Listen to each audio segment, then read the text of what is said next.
Hi friends, welcome to AS factory. Friends, మన ఛానల్ని subscribe చేయని వారు ఇప్పుడే సబ్స్క్రైబ్ చేసుకోండి. లేటెస్ట్ వీడియోస్ కోసం పక్కనే ఉన్న బెల్ బటన్ని కూడా క్లిక్ చేయండి. మహాశివరాత్రి రోజున చేసే ఉపవాసం, జాగరణ, ఇంట్లో పూజ ఏ విధంగా చేయాలో తెలుసుకుందాం. శివరాత్రి రోజున తెల్లవారుజామున 5 గంటలకే నిద్రలేచి తలస్నానం చేసి పూజా మందిరం మరియు ఇంటిని శుభ్రం చేసుకోవాలి. గుమ్మానికి తోరణాలు, పూజా మందిరానికి ముగ్గులు, రకరకాల పుష్పాలతో అలంకరించుకోవాలి. దేవుని పటాలకు మరియు విగ్రహాలు ఉంటే పసుపు కుంకుమలు పెట్టి పూజకు సిద్ధం చేసుకోవాలి. మారేడు దళం మరియు తెల్లపూలతో శివుడిని అలంకరించాలి.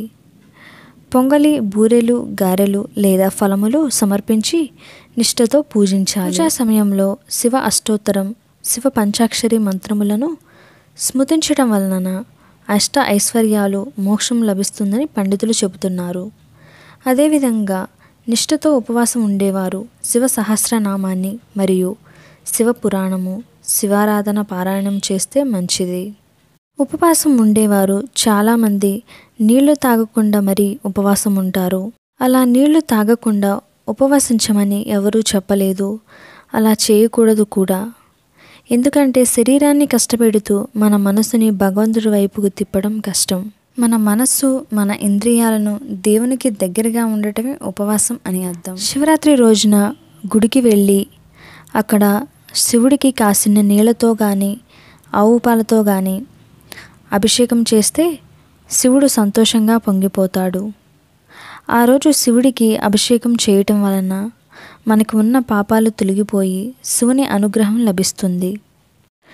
జాగరణ చేసేవారు సాయంత్రం 6 గంటల నుండి ఉదయం 6 గంటల వరకు జాగరణ చేయటం వలన కైలాస ప్రాప్తి లభిస్తుందని పండితులు చెబుతున్నారు. శివరాత్రి రోజున జాగరణ చేసేవారు మనలోని శివత్వాన్ని జాగృతం చేస్తుంది అంటారు. శివరాత్రి మరుసటి రోజు ఉదయం గుడికి వెళ్ళి అక్కడ తీర్థప్రసాదం తీసుకొని ఇంటికి వచ్చి భోజనం చేసి ఉపవాస వ్రతం ముగించాలి. ఇలా చేయటం వలన మనకి శివుని అనుగ్రహం మరియు కైలాస ప్రాప్తి లభిస్తుందని పెద్దలు చెప్తుంటారు. మన కోరికలు కూడా త్వరగా నెరవేరుతాయని అంటారు. ఫ్రెండ్స్, ఈ వీడియో మీకు నచ్చినట్లయితే లైక్ చేయండి, కామెంట్ చేయండి, షేర్ చేయండి. మరిన్ని వీడియోస్ కోసం మా ఛానల్ని సబ్స్క్రైబ్ చేయండి. సబ్స్క్రైబ్ చేయటం మర్చిపోవద్దు.